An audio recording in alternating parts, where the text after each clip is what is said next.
সংবিধান থেকে সেকুলার শব্দটাকে সরিয়ে 29-এর আগেই কি বিজেপি ভারতকে হিন্দু রাষ্ট্র ঘোষণা করে দেবে? কেন বলছি কথা? কারণ সংবিধান সংশোধনের জন্য সংসদে 2/3 সমর্থন দরকার, অর্থাৎ লোকসভায় প্রায় 360টি আসন। আর সেই কারণে কি বিজেপি এত মরিয়া হয়ে ছোট ছোট আঞ্চলিক দলগুলোকে ভেঙে নিজেদের শক্তি বাড়াচ্ছে? একের পর এক এমপি, একের পর এক নেতাকে নিজেদের শিবিরে টেনে এনে তাহলে কি তৈরি করা হচ্ছে সেই ম্যাজিক সংখ্যা 360-এর অঙ্ক? তাহলে কি একবার এই 360-এর গণ্ডি পেরিয়ে গেলেই বিজেপি সংবিধানকে বদলে ফেলে ভারতকে হিন্দু রাষ্ট্র ঘোষণা করে দেবে?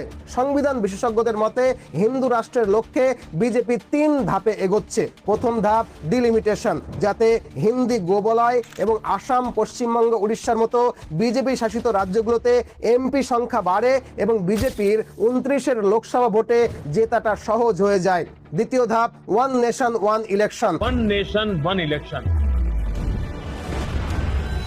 যাতে লোকসভার ভোটের প্রবল হাওয়ায় রাজ্য বিধানসভাগুলোকেও জিতে নেওয়া যায় এবং রাজ্যের এমএলএ সংখ্যার বলে রাজ্যসভায় 2/3 সংখ্যাগরিষ্ঠতাকে প্রতিষ্ঠা করা যায়। আর তৃতীয় ধাপ সংবিধান থেকে সেকুলার শব্দটাকে বাদ দেওয়া, মানে ইন্দিরা গান্ধী যেভাবে সংবিধান সংশোধন করে সেকুলার শব্দটাকে যোগ করেছিলেন সেই একই পদ্ধতিতে সেকুলার শব্দটাকে সংবিধান থেকে বাদ দিয়ে দেওয়া। আর এই 3টে ধাপ সম্পন্ন করার পর সংবিধানের ধারাগুলোকে এমনভাবে পরিবর্তিত করা যাতে ভারতবর্ষ প্রকৃত অর্থেই হিন্দু ভূমিতে পরিণত হয়। এখন লাখ টাকার প্রশ্ন যে বিজেপির পক্ষে কিভাবে সম্ভব হবে এতটা লম্বা পথ পাড়ি দেওয়া? কিভাবে, কোন পদ্ধতিতে এগোচ্ছে বিজেপি? বিজেপি কি শেষ পর্যন্ত ভারতকে হিন্দু রাষ্ট্র ঘোষণা করতে সফল হবে? জানবো আজকের এই ভিডিওটাতে। ভিডিওটা একটু বড় হবে, তাই সম্পূর্ণ ভিডিওটাকে আমরা 5টা চ্যাপ্টারে ভাগ করে আলোচনা করব।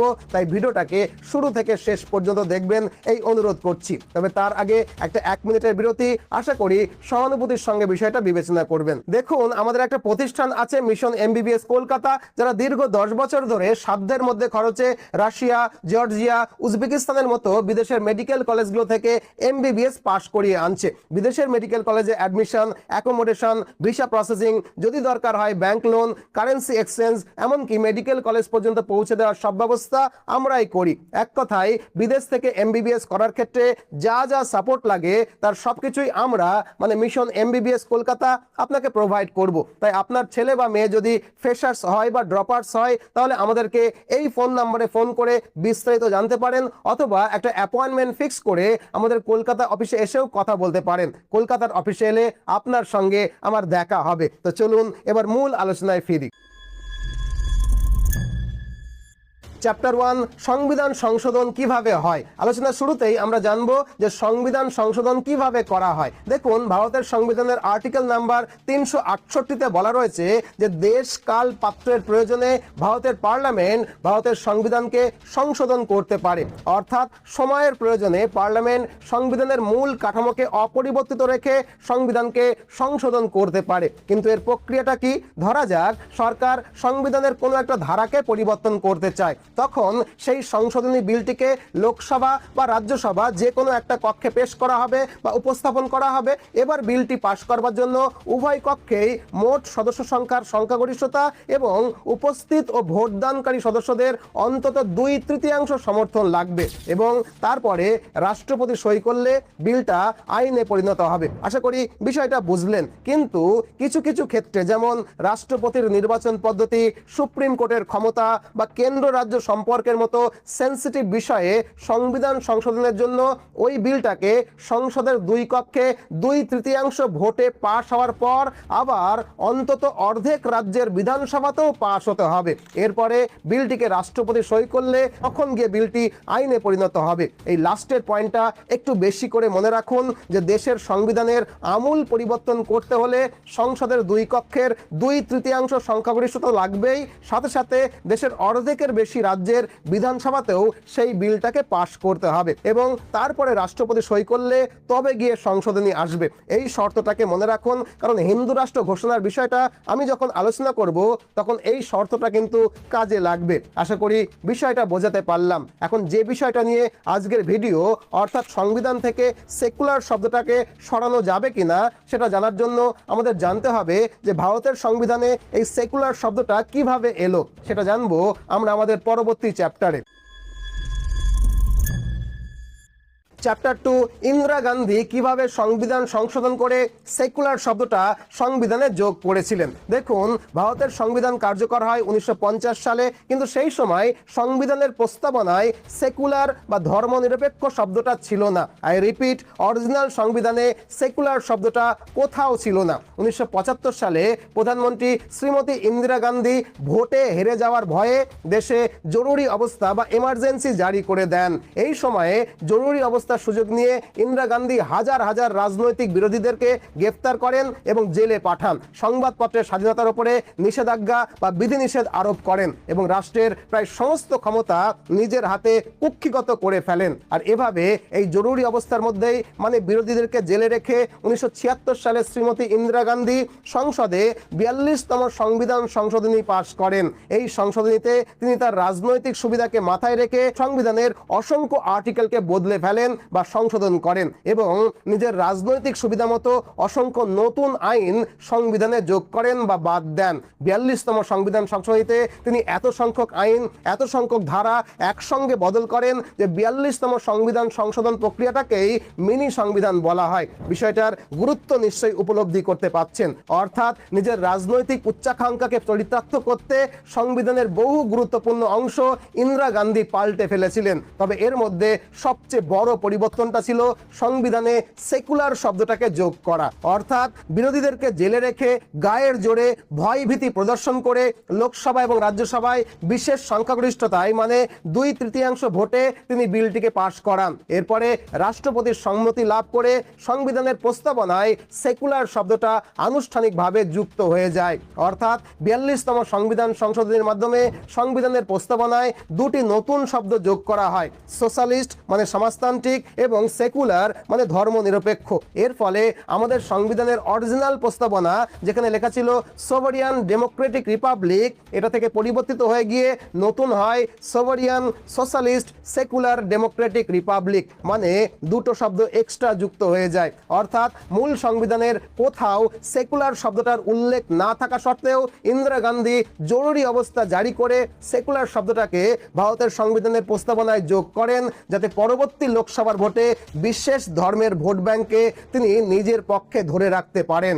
অর্থাৎ সার কথা হলো, এভাবে দেশে জরুরি অবস্থা জারি করে দেশের হাজার হাজার বিরোধী রাজনৈতিক নেতাদেরকে জেলে রেখে সংবাদ মাধ্যমের কণ্ঠ রোধ করে একরকম জোর করে ভারতের সংবিধানে সেকুলার শব্দটাকে চাপিয়ে দিয়েছিলেন শ্রীমতী ইন্দিরা গান্ধী। আশা করি এই অবধি বুঝলেন। এখন প্রশ্ন হলো, সংবিধান থেকে সেকুলার শব্দটাকে বাদ দিয়ে পুনরায় অরিজিনাল সংবিধানে ফেরত যেতে গেলে আমাদেরকে কি করতে হবে? দেখুন, শুরুতেই বলেছি সংবিধানের আর্টিকেল নাম্বার 368 অনুযায়ী সংবিধান সংশোধন করতে গেলে আমাদের একইভাবে লোকসভা এবং রাজ্যসভায় বিশেষ সংখ্যাগরিষ্ঠতা মানে 2/3 সংখ্যাগরিষ্ঠতা লাগবে। এখন ভারতের সংসদে লোকসভায় মোট সদস্য সংখ্যা 543, কিন্তু এখন মনে হয় এটা 540 জন রয়েছে এবং রাজ্যসভায় সদস্য সংখ্যা 245 জন। যদি মোট সদস্য সংখ্যার 2/3 হিসেব করা হয় তাহলে লোকসভায় 540 গুণিত 2/3 মানে 360 এবং রাজ্যসভায় 245 গুণ 2/3 মানে 164টি আসন। অর্থাৎ সংবিধান সংশোধন করতে গেলে লোকসভায় 360 এবং রাজ্যসভায় 164টি আসন দরকার হবে। এখন প্রশ্ন হলো, বিজেপি কিভাবে লোকসভায় 360টি এবং রাজ্যসভায় 164টি আসনকে জোগাড় করবে? এটাই জানবো আমরা আমাদের পরবর্তী চ্যাপ্টারে।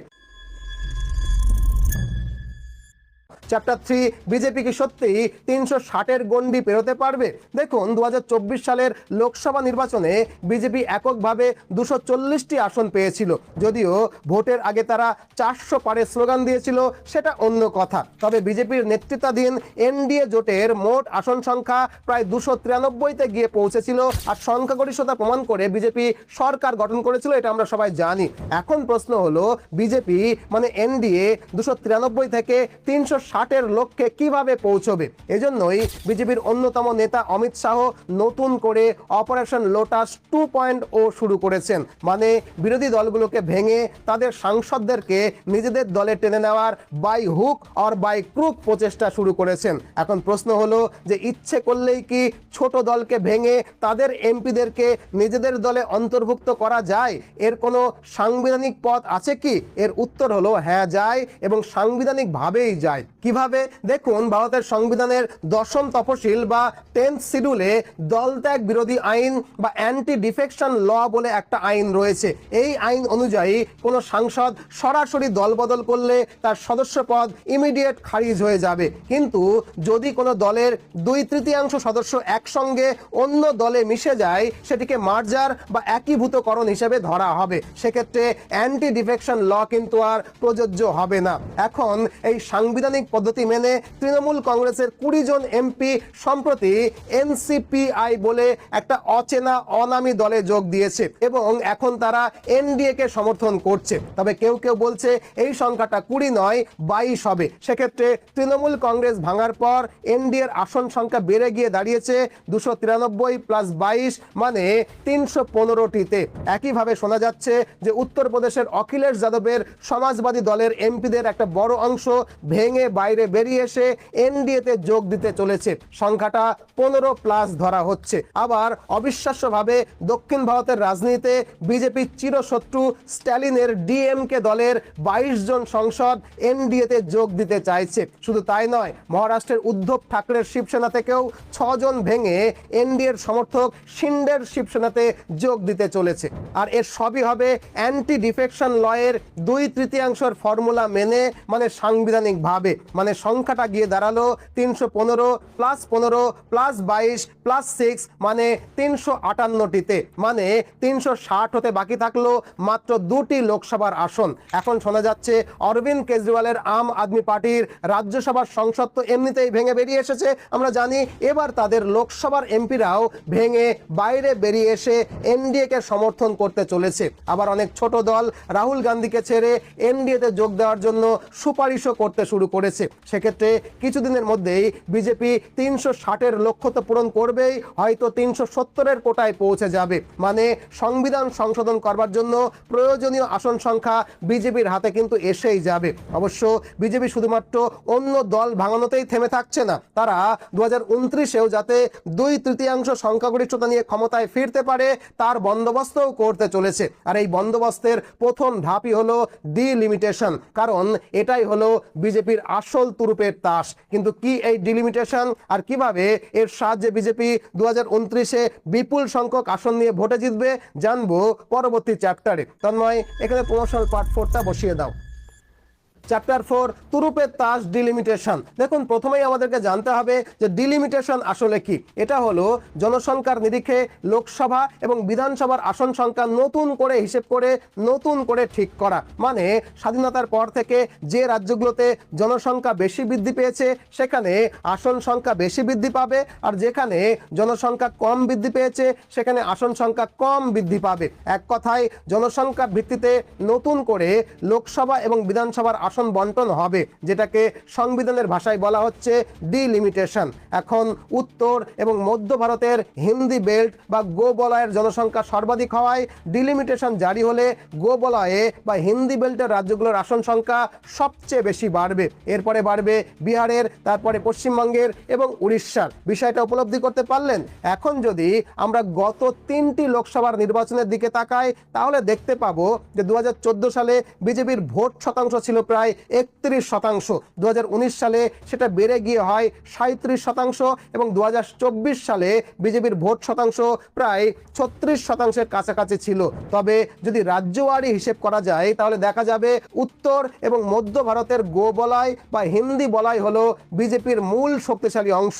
এখান থেকেই তারা বেশিরভাগ আসন পায়। আর এখন বিহার, পশ্চিমবঙ্গ এবং উড়িষ্যাও বিজেপির দখলে। এখন জনসংখ্যার নিরিখে দেখা গেলে উত্তর এবং মধ্য ভারতের গো বলয়ে সাথে পশ্চিমবঙ্গ, বিহার এবং উড়িষ্যা, মোট এই কটা রাজ্যের জনসংখ্যা কিন্তু ম্যাক্সিমাম। অন্যদিকে দক্ষিণ ভারতের রাজ্যগুলোতে যেমন তেলেঙ্গানা, অন্ধ্রপ্রদেশ, তামিলনাড়ু, কর্ণাটক, কেরালা, এদের জনসংখ্যা তুলনামূলকভাবে কম হওয়ায় এদের লোকসভার আসন সংখ্যা কিন্তু সেই অনুপাতে বাড়বে না। তাই ডিলিমিটেশন লাগু হলে মানে জনসংখ্যার উপরে ভিত্তি করে লোকসভা এবং বিধানসভার আসন নতুন করে ঠিক হলে বিজেপি শাসিত হিন্দি বেল্টের রাজ্যগুলো সাথে বিজেপি শাসিত মহারাষ্ট্র, বাংলা, বিহার এবং উড়িষ্যা এই রাজ্যগুলোতে কিন্তু আসন সংখ্যা সর্বাধিক পরিমাণে বাড়বে। আর এই রাজ্যগুলো অলরেডি বিজেপির দখলে, সেখান থেকে আসন সংখ্যা বাড়ার সম্ভাবনাটাও অনেক বেশি। সেক্ষেত্রে ডিলিমিটেশন হলে সবচেয়ে বড় সুবিধা হবে বিজেপির। আবার অন্যদিকে হেমন্ত বিশ্ব শর্মার উদ্যোগে উত্তর পূর্ব ভারতের যে কটা লোকসভার আসন রয়েছে তার ওপরেও বিজেপির দখল কিন্তু তৈরি হয়ে গেছে। তাই একবার যদি ডিলিমিটেশন বিলকে সংসদে পাশ করে ফেলা যায় তাহলে 2029-এর ভোটে বিজেপি একটা বিরাট অ্যাডভান্টেজ নিয়েই কিন্তু শুরু করবে। তাই 360-এর ম্যাজিক অঙ্কটা পেরোলে সবার আগে বিজেপি এই ডিলিমিটেশন বিলটাকেই সংসদে পাশ করতে চাইবে। অর্থাৎ এর মাধ্যমে বিজেপি 2029-এর বড় মার্জিনে জিতে আসতে পারে বলেই কিন্তু বিশেষজ্ঞ মহল মনে করছে। তবে ডিলিমিটেশনের মধ্য দিয়ে 2029-এর ভোটে, লোকসভার ভোটে 2/3 সংখ্যাগরিষ্ঠতা নিশ্চিত করা গেলেও রাজ্যসভায় 2/3 আসন নিশ্চিত করতে গেলে রাজ্যগুলোতে বিজেপির সরকার কিন্তু আসা চায়। কারণ রাজ্য বিধানসভার এমএলএ সংখ্যার উপরে ভিত্তি করেই কিন্তু ভারতের সংসদে রাজ্যসভার আসন ঠিক হয়। আর এজন্যই বিজেপির পরবর্তী মাস্টার স্ট্রোক হলো ওয়ান নেশন ওয়ান ইলেকশন, অর্থাৎ এক দেশ এক ভোট। কিন্তু কিভাবে এটা বিজেপিকে হেল্প করবে জানবো পরবর্তী chapter. Chapter 5 one nation one election, বিজেপির দ্বিতীয় ধাপ। দেখুন, ওয়ান নেশন ওয়ান ইলেকশন মানে এক দেশ এক ভোট, মানে লোকসভা ভোটের সাথে সাথে দেশের প্রতিটা রাজ্যের বিধানসভা ভোট একসঙ্গে অনুষ্ঠিত হবে। এই বিলটা বিজেপি বহুদিন ধরেই কিন্তু পাশ করতে চাইছে। এখন সংসদে বিজেপি 360-এর ম্যাজিক অঙ্কটা পার করতে পারলে তারা এই বিলটাকেও পাশ করিয়ে নেবে। আর সেটা হলে 2029 সালে আমরা লোকসভা ভোটের সাথে সাথে প্রতিটা রাজ্যে বিধানসভার ভোটও দেখতে পাবো। এখন লোকসভার নির্বাচন সাধারণত জাতীয় ইস্যুকে কেন্দ্র করেই হয়, আর বিধানসভা নির্বাচন হয় রাজ্যের স্থানীয় ইস্যুকে কেন্দ্র করে। যদি দুটো নির্বাচন একসঙ্গে হয় তাহলে জাতীয় ইস্যুর ঢেউয়ে অনেক সময় রাজ্যের স্থানীয় সমস্যাগুলো চাপা পড়ে যাওয়ার সম্ভাবনাটাই কিন্তু বেশি। মানে ন্যাশনাল লেভেলের প্লেয়ার হওয়ার জন্য বিজেপি অটোমেটিক কিন্তু একটা বড় অ্যাডভান্টেজ পাবে। আর তাছাড়া বর্তমানে বিজেপি দেশের সবচেয়ে বড় এবং আর্থিকভাবে সবচেয়ে শক্তিশালী রাজনৈতিক দল। তাদের সাংগঠনিক কাঠামো দেশের প্রায় প্রতিটা রাজ্যে বিস্তৃত। তাই একসঙ্গে সব রাজ্যে নির্বাচন হলে সবচেয়ে বেশি অ্যাডভান্টেজ পাবে বিজেপি। বিরোধীদের পক্ষে, বিশেষ করে ছোট আঞ্চলিক দলগুলোর পক্ষে একই সময়ে লোকসভা এবং বিধানসভা এই দুই স্তরের নির্বাচনী প্রচার চালানো এবং বিশেষ করে খরচ সামলানো ভীষণ রকমের কঠিন হয়ে যাবে। তাছাড়া অর্থ বলে বলিয়ান বিজেপি দেশ জুড়ে এমনভাবে প্রবল হাওয়া তুলবে তাতে শতভাগে বিচ্ছিন্ন বিরোধীরা কিছু করে উঠতে পারবে বলে মনে হচ্ছে না, এটাই বিশেষজ্ঞরা মনে করছেন। ফলে 2029-এর লোকসভার সাথে সাথে রাজ্যের বিধানসভাগুলোতেও বিজেপি তার জয় নিশ্চিত করবে বলেই বিশেষজ্ঞ মহল মনে করছেন। আর দেশের অধিকাংশ রাজ্যে বিজেপির সরকার ক্ষমতায় এলে একসঙ্গে দুটি কাজ হয়ে যাবে। এক, যেহেতু রাজ্যের বিধায়কদের ভোটেই রাজ্যসভার এমপি নির্বাচিত হয়, সেক্ষেত্রে রাজ্যসভাতেও বিজেপি 2/3 সংখ্যাগরিষ্ঠতাকে নিশ্চিত করে ফেলতে পারবে। আর দুই, সংবিধানকে আমূল পরিবর্তন করে ফেলতে হলে সংসদের লোকসভা এবং রাজ্যসভার 2/3 সংখ্যাগরিষ্ঠতার সাথে সাথে দেশের অর্ধেক রাজ্যের বিধানসভাতেও এই বিলটা পাশ করাতে হয়। প্রথমেই আমরা বলেছি, তাই দেশের অর্ধেকের বেশি বিধানসভা যদি বিজেপির দখলে থাকে তাহলে চাইলেই অতি সহজেই সংবিধানের আমূল পরিবর্তন করে ফেলতে পারে বিজেপি। আশা করি বিষয়টা আপনারা বুঝলেন। এখন লাখ টাকার প্রশ্ন হলো, তাহলে কি বিজেপি সংবিধানের প্রস্তাবনা থেকে সেকুলার শব্দটাকে সরিয়ে দিতে পারবে? এর উত্তর আমরা জানবো আমাদের পরবর্তী চ্যাপ্টারে। চ্যাপ্টার 6, সেকুলার শব্দটাকে হটিয়ে ভারতকে হিন্দু রাষ্ট্র ঘোষণা করা কি সম্ভব হবে? দেখুন, বিজেপি বা এনডিএ যদি সংসদের উভয় কক্ষে 2/3 সংখ্যাগরিষ্ঠতা অর্জন করতে পারে তাহলে অনায়াসেই ইন্দিরা গান্ধীর মতো সংবিধান সংশোধন করে সেকুলার শব্দটাকে খুব সহজেই সংবিধান থেকে সরিয়ে দিতে পারবে। আর এটা বিজেপি করবে বলেই আমি অন্তত মনে করি, কারণ এটা তাদের বহু প্রচারিত রাজনৈতিক এজেন্ডাগুলোর মধ্যে একটা। তবে দেশকে হিন্দু রাষ্ট্র ঘোষণা করার আগে সংবিধানের আমূল পরিবর্তন করা দরকার হয়ে পড়বে। আর সংবিধানের সব ক্ষেত্রে আমূল পরিবর্তন করতে গেলে সংসদের উভয় কক্ষে 2/3 সংখ্যাগরিষ্ঠতা দরকার হবেই, সাথে সাথে অর্ধেকের বেশি রাজ্যের বিধানসভাগুলোতেও এই বিলটাকে পাশ করাতে হবে। তাই প্রথমে ডিলিমিটেশন এবং পরে এক দেশ এক ভোটের মাধ্যমে যদি বিজেপি অর্ধেকের বেশি রাজ্যে ক্ষমতায় আসতে পারে, সেক্ষেত্রে হ্যাঁ, সংবিধানের আমূল পরিবর্তন করা সম্ভব হবে এবং দেশকে আইনিভাবে হিন্দু রাষ্ট্রে পরিণত পরিণত করাটাও সম্ভব হবে। তবে যদি আমার কথা শোনেন তাহলে ব্যক্তিগতভাবে আমার মনে হয় যে বিজেপি ভারতকে হিন্দু রাষ্ট্র ঘোষণা না করে সংবিধানের আর্টিকেলস এবং ধারাগুলোকে এমনভাবে পরিবর্তিত করবে যাতে নামে হিন্দু রাষ্ট্র না হলেও প্রকৃত অর্থে দেশটা হিন্দু রাষ্ট্রেই পরিণত হয়ে যায়। আশা করি বিষয়টাকে আপনাদের বুঝিয়ে বলতে পারলাম। এখন আপনাদের কাছে আমার প্রশ্ন, বিজেপি কি ভারতকে হিন্দু রাষ্ট্র ঘোষণা করতে পারবে? কমেন্ট বক্সে আপনার মূল্যবান মতামত অবশ্যই জানাবেন। আর হ্যাঁ, ভিডিওটা শুরুতে যেটা বলছিলাম, আমাদের একটা প্রতিষ্ঠান রয়েছে মিশন MBBS কলকাতা, যারা বিদেশ থেকে ডাক্তারি পড়িয়ে আনতে সব রকমের সহায়তা করে। যদি আপনি আপনার ছেলে বা মেয়েকে সাধ্যের মধ্যে খরচে বিদেশ থেকে ডাক্তারি পড়িয়ে আনতে চান তাহলে এই নম্বরে ফোন করে বিস্তারিত জানতে পারেন, অথবা ফোন করে একটা অ্যাপয়েন্টমেন্ট। কেমন লাগলো কমেন্ট বক্সে আপনারা জানাবেন, এবং এর সাথে সাথে আপনারা এই চ্যানেলটিকে সাবস্ক্রাইব করে রাখবে এবং আপনারা বেশি বেশি করে শেয়ার করবে। যারা বেশি বেশি করে শেয়ার করবে এই চ্যানেলটি ভাইরাল হওয়ার পরে তাদেরকে গিফট এবং উপহার দেওয়া হবে। উপহারটা এখন বলা যাবে না, যখন এই চ্যানেলটি ভাইরাল হবে তখনই তোমার গিফট দেওয়া হবে। ধন্যবাদ, আমাদের সাথে থাকুন।